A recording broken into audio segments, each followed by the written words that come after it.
बड़ी खबर मिल रही है, उत्तराखंड में सीएम कौन बनेगा, इसे लेकर सियासी हलचल तेज हो गई है। सीएम पुष्कर सिंह धामी दिल्ली दौरे पर हैं। पुष्कर धामी और अनिल बलूनी संसद भवन पहुंचे हुए हैं और अमित शाह के साथ बैठक चल रही है। इससे पहले आज दिन भर बैठकों का दौर चलता रहा।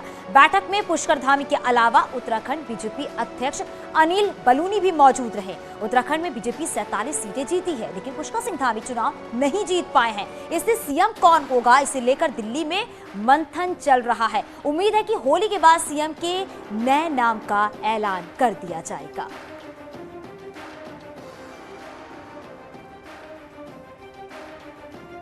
तो लगातार दिल्ली में एक बड़ी बैठक चल रही है, मंथन चल रहा है सीएम के नाम को लेकर, और इसी पर ज्यादा बातचीत करने के लिए हमारे साथ हमारे सहयोगी पवन गौर दिल्ली से और दीपांकर भट्ट हमारे साथ देहरादून से जुड़ गए। सबसे पहले पवन आपका रुख करेंगे, क्योंकि दिल्ली में बैठक चल रही है और सीएम के नाम को लेकर मंथन चल रहा है, आगे क्या अपडेट है अभी?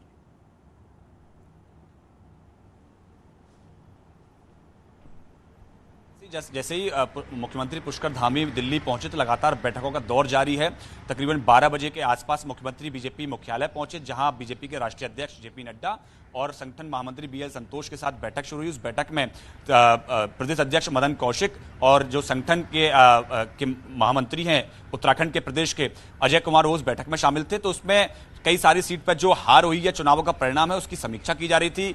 खटीमा सीट पर क्यों हारे, उसके साथ साथ जो कुमाऊं मंडल है उसमें कई सारी सीटों पर बीजेपी को हार का मुंह देखना पड़ा, उनका कारण क्या था, उस पर समीक्षा की गई। इसके साथ साथ मुख्यमंत्री और नई सरकार का स्वरूप क्या होगा, उसको लेकर भी चर्चा की गई।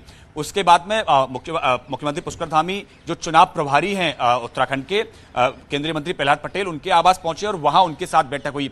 उसके बाद में पुष्कर धामी पहुंचे राज्यसभा सांसद अनिल बलूनी के पास, तो यहां उनके आवास पर बैठक हुई और फिर वो अनिल बलूनी के साथ यहां से संसद भवन चले गए और वहां गृह मंत्री अमित शाह के साथ बैठक चल रही है। उसमें दोनों नेता मौजूद हैं, पुष्कर धामी भी मौजूद हैं और अनिल बलूनी भी मौजूद हैं।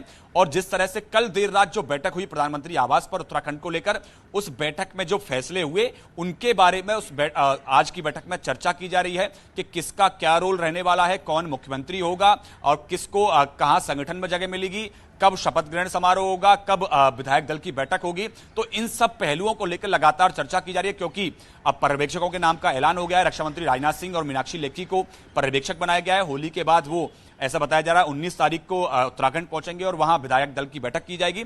तो ऐसे में उससे पहले की तमाम जो फॉर्मेलिटीज हैं, तमाम जो संगठन के जो लोगों के साथ बातचीत है, वो की जा रही है। बिल्कुल पवन, और इसलिए सबकी निगाहें टिकी हुई हैं दिल्ली में जो बड़ी बैठक चल रही है। दीपांकर भी हमारे साथ है। दीपांकर, अगर बात करें तो जिस तरीके से दिल्ली में बड़ी बैठक चल रही है उत्तराखंड में सरकार बनाने को लेकर, और साथ ही साथ ये भी देखा जा रहा है कि सीएम चेहरा कौन होगा, इसको लेकर मंथन किया जा रहा है, और साथ ही साथ जो विधानसभा चुनाव में कमियां रह गई उसको लेकर भी चर्चा की जा रही है। उत्तराखंड में किस तरह की हलचल देखने को मिल रही है? बिल्कुल चांदनी, उत्तराखंड में भी सभी लोगों को इंतजार है कि बीजेपी का अगला मुख्यमंत्री, उत्तराखंड का अगला मुख्यमंत्री कौन होगा। बीजेपी किसको यहाँ नया मुख्यमंत्री बनाएगी? क्या पुष्कर धामी पर ही यहाँ पर भरोसा जताएगी पार्टी, या फिर किसी नए चेहरे के साथ जाएगी? सबसे बड़ी बात यह है कि पिछले, अगर आप आखिरी साल जो 2021 का था, 5वां साल था पिछली सरकार का, उसमें त्रिवेंद्र रावत को हटाया गया, फिर तीरथ सिंह रावत आए, फिर पुष्कर धामी आए। तो बीजेपी ऐसा मैसेज भी नहीं देना चाहेगी कि अगले 5 साल में इस तरह की स्थितियां कहीं पर बने। और अगर पुष्कर धामी ने जिस तरीके से मैनेज किया है, जब से उन्होंने यहां पर सत्ता संभाली, तब से कहीं ना कहीं पार्टी के बड़े नेता हों, सीनियर नेता हों, उनके साथ उन्होंने एक कोशिश की कि सब उनके साथ मिलकर चले। ऐसे में पार्टी अगर किसी नए नेता को यहां पर लाती है तो उसके साथ भी बीजेपी के सारे कैलकुलेशंस देखने होंगे कि अगर युवा होगा तो उसके साथ कैसे अंडरस्टैंडिंग बैठानी है, अगर कोई सीनियर आता है। बिल्कुल, और दीपांकर, ये भी देखा गया कि 5 साल में उत्तराखंड में काफी कुछ उलटफेर भी देखने को मिला है। इसीलिए लगातार ये मंथन किया जा रहा है कि 5 साल, आने वाले 5 साल में किसी तरह की कोई दिक्कत उत्तराखंड को फेस ना करनी पड़े, इसलिए लगातार ये चर्चा की जा रही है। बहुत शुक्रिया आप दोनों का इस पूरी जानकारी के लिए।